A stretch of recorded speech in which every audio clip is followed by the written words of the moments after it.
Hi, everybody. Today we're going to read the book Journey to Ellis Island, How My Father Came to America. It's by Carol Bierman and illustrated by Laurie McGaw. What I love about this book is that it has a couple parts. One, it is by Carol Bierman, and this is the story, as the title says, about how her father came to America. Another thing I really love about this is that we have some sketched pictures in here. We also have some photographs. So this is a true story about the author's father coming to America through Ellis Island. Okay, so here is the book inside cover. And as you can see, there's still some photographs that are true from the time. So this is actually what Ellis Island looked like. And that is a drawing of our main character, Yehuda. Okay, so the other thing that's in here is we also have their old postcards of things from Ellis Island. So some of the pictures in here will be of our actual main character, Yehuda, and some of them will be of other people from the time around when Yehuda came through Ellis Island. Okay, so this is the first, it's chapters. It's a picture book, but it does have some chapters in it. This first chapter takes place in 1922, and it's called Boarding the Ship. Your name, please. The ship's purser glanced up from his papers at the woman standing before him. He looked very important in his stiff blue uniform. Rachel Weinstein. And these are my children, Yehuda and Esther, she answered, pointing at each of them. 11-year-old Yehuda craned his neck to see through the crowds of people and piles of belongings on the ship's deck. He shifted the heavy brass samovar in his left arm impatiently. He had never seen such a huge ship before, and he could hardly wait to explore it. But his little sister Esther, who was only 7, clung tightly to her mother's hand.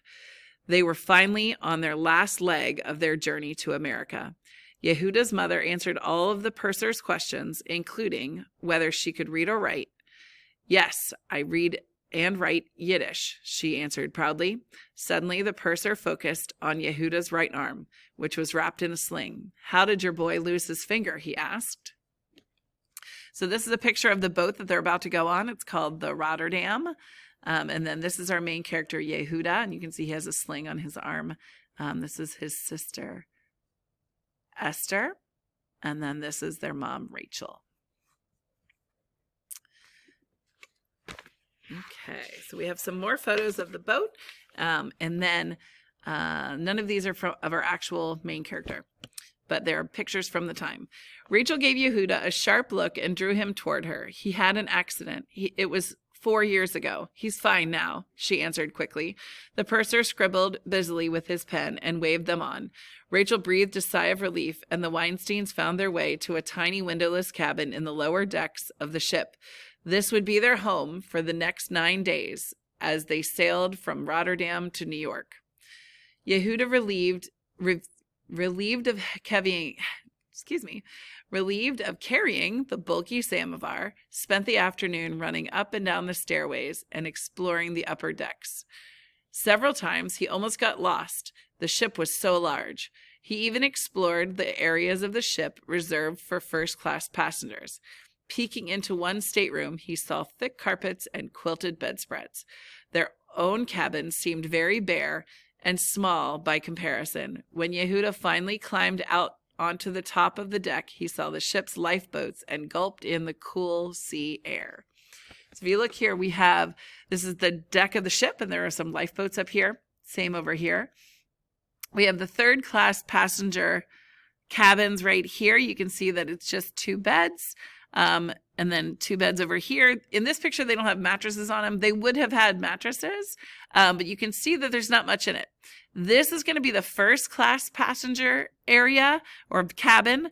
So there are beds and dressers and all curtains and all sorts of things. So this would be a first-class passenger cabin, and this is a third-class passenger cabin. So this is where Yehuda and his family are staying. Meals were served to third-class passengers in the dining room. filled with long wooden tables. Bustling stewards placed platters down in the middle of each table, and people had to serve. Go to the next page. Themselves. Dinner that night and every night afterward was boiled potatoes and herring. Yehuda hated herring, but he leaned in and scooped up a big plate full of potatoes for himself. Rachel, busy chatting with other passengers, didn't realize that Esther was too small to reach the platters. Her plate was empty, and there were tears in her eyes when all of the food was gone. "Don't worry," Yehuda said. "I've got enough for both of us." But he was relieved when seconds were served and he was able to fill up his plate again. That night, no one could sleep inside the tiny cabin. The rolling of the ships as it moved through the waves made Esther horribly seasick. And once the light was out, they all heard strange rustling and scratching sounds. "Rats!" yelled Yehuda as two brown furry creatures scurried across the cabin floor. Esther shrieked and crawled into bed with her mother. Yehuda curled into a tight ball and covered his head with the blanket. Over the next few days, Yehuda got to know the ship's crew. They offered to show him the wheelhouse. For a minute, he held the ship's huge wooden wheel and admired the gleaming brass around the compass. He was so thrilled to meet the captain. Yehuda made friends with some other children who were traveling to America in the lower decks of the ship. One little boy asked why his arm was in a sling. "I lost my finger," Yehuda replied. "The doctor said I shouldn't move my arm, but can you keep a secret?" His new friend nodded vigorously. "Sometimes I take it out of the sling and use it just a little." They both laughed. The younger boy looked worried. "What if they say that you can't come into America? My uncle says that they don't take people who are sick." "I'm not sick, and my mama will fight for me. She won't let them send me back," proclaimed Yehuda. Soon Rachel would be put to the test. So this is them eating over here. And over here is where the captain would be steering the ship. So we have all the controls and things like that Yehuda was referring to in his story.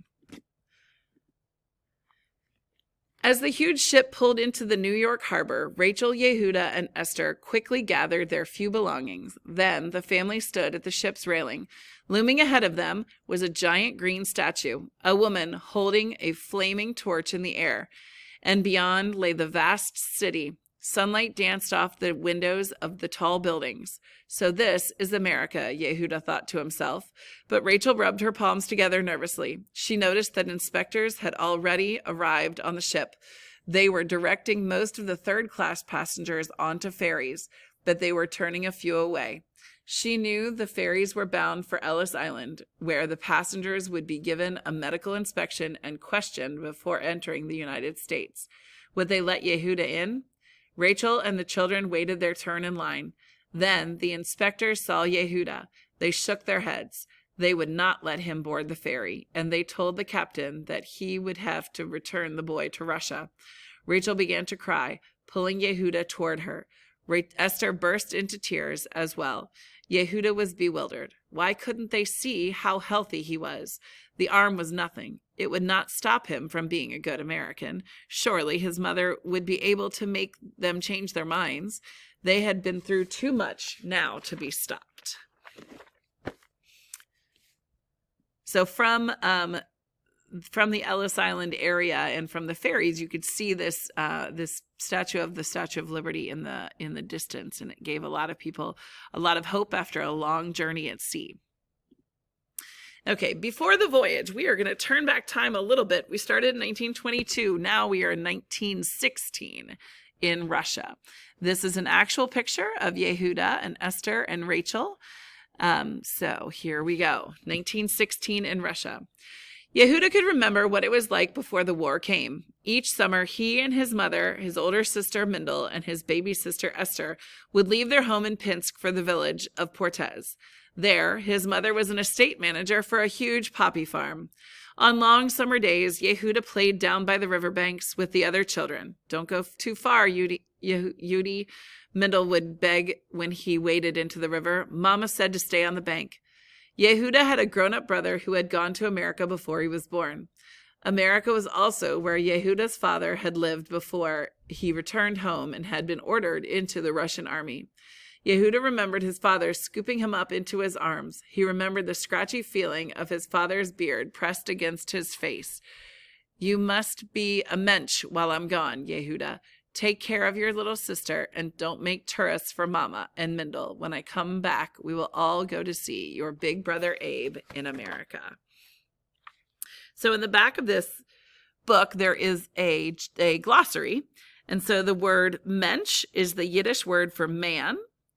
And the word tourist is the Yiddish word for troubles. So they have two Yiddish words in here, tourist and mensch, in what we just read. Yehuda's father never returned, and soon war came to the town of Portez. Yehuda remembered the Russian soldiers arriving first. He had never seen grown men looking so dirty and exhausted. The German army was right behind them. They turned their big guns on Portez, and thundering explosions shook the village. Mendel was badly wounded. A sharp piece of shrapnel had hit her in the head. Rachel put her in a wagon and drove off after the retreating Russian army, hoping to find a doctor. Just after Rachel crossed the bridge, leaving the village that the Germans blew it up. Yehuda and Esther had been left behind in the care of the mayor of Portez. But the shelling from the guns was so heavy that there was no safe place to hide. The mayor told Yehuda to take his sister and follow his mother. Yehuda went down to the riverbank and put 2-year-old Esther on his back. He had never swum the river before, but he knew that it was shallow and slow-moving. Struggling and splashing, he made it to the other side with Esther's little arms tight around his neck. After a long, tiring walk, the 2 bedraggled children found their mother in the next town. She was mourning for Mendel, who had died from her wounds. Yehuda and Esther cried for their lost sister, while Rachel hugged them fiercely. From now on, whatever happens, we will never be separated again, she vowed. No matter how long it takes us, we are going to America. And so Rachel and the 2 children set out for their home in Pinsk, where they could pack up their few belongings. But all of Russia was in turmoil, and it was hard to find a safe route. Once the family was caught in the middle of a battle with soldiers shooting all around them. Before they could take cover, a stray bullet hit Yehuda's right hand and tore off the top of his ring finger. A soldier wrapped Yehuda's hand in a bandage. Rachel made him a rough sling out of a long-sleeved shirt, and they kept moving because it was too dangerous to stop. Rachel was desperate to get help for her injured son. She decided that despite the dangers, they must make their way to Kiev, where she had a cousin who was a doctor. Yehuda's days became a feverish blur. He plodded along, sometimes splashing around through the mud and the snow, and sometimes kicking up dust that made his throat burn. His arm felt like a big hot drum that pounded out a heavy beat with every step he took. He begged his mother to let him lie down beside the road, but Rachel said, "If you stop, we must all stop. But if you walk, every step takes you closer to the doctor who can make you well again. And when you are strong, we will go to America." After that, the drum still throbbed through his whole body, but now it was thumping out a beat that carried him onward. We're going to America. We're going to America.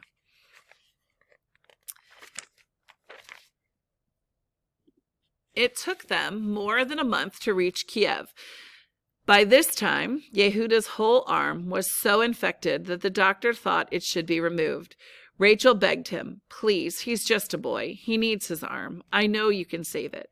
So the doctor only removed what was left of the injured finger and cleaned out the infection. He put the arm in a black rubber cast and a sling and told Yehuda not to use it. After that, Yehuda's hand began to heal, and the family continued their journey to Pinsk. Yehuda became skilled at using his left arm for everything. It was his job to carry the brass samovar that they had managed to bring with them all the way from Portez. So this right here, this picture, is a brass samovar. So a samovar is a large urn that was used to boil water for making tea, and it was a prized possession of many Russian families. So this was something very special to their family, and Yehuda's job through a lot of this journey is going to be carrying this heavy brass samovar. But there were other dangers in their path. Within 2 nights of their arrival in Pinsk, Rachel heard the Pomegrantsky thugs who attacked Jewish people were coming. Rachel dragged Yehuda and Esther from their beds, and they ran to an abandoned monastery on the edge of town. They dug frantically in the earth beside the monastery fence until there was enough room to squeeze underneath. Then they hid in the tall grass. Yehuda and Esther were shaking and whimpering with fear. Rachel whispered to them, "It's all right now. We're safe here. The Pomegrantsky won't find you now. He won't find you. Go to sleep." So again, in our glossary in the back, the Pomegrantsky is a term used in Russian and in Yiddish to describe the people who carried out pogroms. And it was a pogrom is the organized killing of a group of helpless people, originally of Jews in Russia. So they were people that were discriminating against Jewish people in Russia. So they were running from that and hiding from them. It's all right. It's all right now. We're safe here. The Pomegrantsky won't find you. Just go to sleep. Yehuda and Esther were so exhausted that they did sleep, but Rachel stayed awake, and from her hiding place she could see homes set on fire and helpless people murdered. When Yehuda woke up in the morning, it was quiet. Then he looked at his mother. "Mama, your hair is all white," he said in a frightened voice. Indeed, Rachel's hair was now completely white from shock of what she had seen. "Yehuda," she said quietly, "even when we are safe in America, never asked me what I saw here." I am not sure on like the medical description of this, but there are cartoons where someone gets really scared and their hair turns white. Apparently it's actually a thing. And so she was very scared during that when she watched that at night. And so her hair turned white. So that's, I don't know anyone that personally that's happened to, but it's apparently a medical thing. Continuing on, the war and its horrors finally came to an end. Rachel, Yehuda, and Esther made their way to relatives in Ottavovsk in Poland. There they waited for Abe to send money for their tickets. Finally, Yehuda could go to school, but when he came home, his first question was always, "Did we hear from Abe?" One day, Rachel and Esther greeted him at the door. "Yes, yes," Rachel exclaimed, her cheeks flushed with excitement and her eyes sparkling. "The money from Abe arrived today." Esther grabbed her brother's good arm and danced around in the circle singing, "We're going to America. We're going to America." And so, once again, the family continued their journey, now toward Rotterdam in Holland, where they would board a ship towards the Golden Land. And that's where we're going to stop today. That's the end of chapter 2. We will continue on reading this book in part 2. Thanks a lot, guys.